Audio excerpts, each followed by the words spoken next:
Je suis Dépol Bakoulou, je suis militant des droits humains au sein du mouvement citoyen La Lucha Lutte pour les changements, qui est un mouvement non partisan et non violent basé en République démocratique du Congo.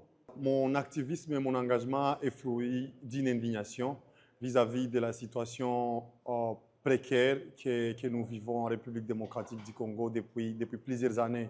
Parce que c'est les besoins d'accès aux besoins sociaux de base, notamment à l'éducation, aux soins médicaux, à l'emploi et à d'autres besoins primaires auxquels on n'arrive pas à accéder. Pourtant, le Congo, c'est un scandale géologique.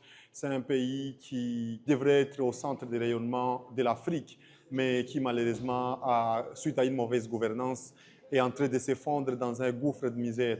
Et cette indignation teintée d'espoir, je me suis engagé pour mobiliser les Congolais à prendre conscience de leur pouvoir en tant que citoyens et souverains primaires, afin d'être exigeants vis-à-vis de la classe dirigeante, afin que ces dernières soient responsables et redevables et exercent le pouvoir pour le bien-être de la population. Notre engagement a abouti à beaucoup de résultats et le premier résultat, c'est la mobilisation sur la non-violence. Parce que le Congo, depuis près de 3 décennies, fait face à une violence et à des guerres infinies qui ont causé plus de 10 millions de victimes depuis les années 1994. Et aujourd'hui, il y a beaucoup de causes, il y a beaucoup de revendications que la jeunesse veut porter. Mais malheureusement, cette jeunesse a été emportée par les vents de la violence et nous mobilisons les jeunes à manifester et à revendiquer dans la non-violence. C'est un combat qui est continuel, comme on s'est dit, la lucha, on est un chantier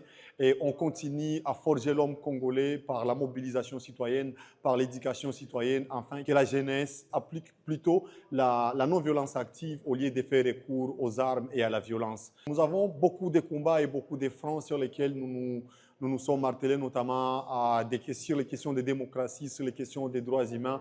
C'est des combats qui n'ont pas encore abouti à des résultats escomptés, mais notre plus grand combat, notre plus grande lutte, se résume autour de la conscientisation de la population pour qu'il y ait une masse consciente, une masse capable de revendiquer ses droits dans la non-violence et qu'enfin la population soit redevable.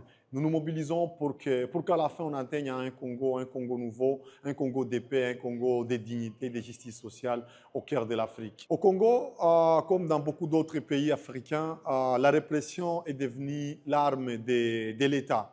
C'est le moyen pour contraindre, c'est le moyen pour imposer la terreur. Et pourquoi est-ce que le gouvernement et les États africains dictatoriaux essaient d'imposer la terreur? C'est d'abord pour freiner la mobilisation. Les dirigeants savent que si ils nous laissent manifester, aujourd'hui nous sommes 20, nous sommes 100, nous sommes 50, demain nous serons des millions dans les rues. C'est pourquoi est-ce qu'ils essaient de créer cette terreur face à notre destin, face à la vie des Congolais et face à notre vision.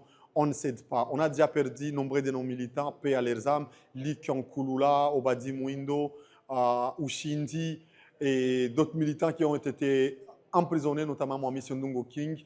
Et aujourd'hui, on fait toujours face à des répressions, à des menaces, mais on ne cède pas. On ne cède pas parce que nous sommes déterminés et la cause pour laquelle nous nous battons, c'est une cause qu'on ne peut pas laisser tomber parce que de toutes les façons, si on ne se bat pas, notre avenir est déjà en quarantaine. On ne peut pas cautionner ou laisser se faire anéantir par la répression ou par les menaces. La cause pour laquelle nous nous battons, c'est une cause qui est noble et une cause qui vaut la peine à ce qu'on prenne autant de risques. Aujourd'hui, je participe à l'école d'activisme à Cotonou, au Bénin. C'est une occasion en or pour partager l'expérience de la lucha, mais aussi apprendre des expériences des autres, notamment Balai Citoyen, Yanamar et d'autres organisations et mouvements africains qui sont aussi présents. Et c'est une occasion d'affermissement, de réseautage et d'auto-examination de savoir en fait la lutte que nous menons, quelles ont été nos forces, quelles ont été nos faiblesses et comment est-ce qu'on peut envisager un travail en synergie afin d'être un mouvement panafricain solide, des mouvements qui peuvent aussi s'entraider en cas de besoin et apprendre surtout des expériences des uns et des autres.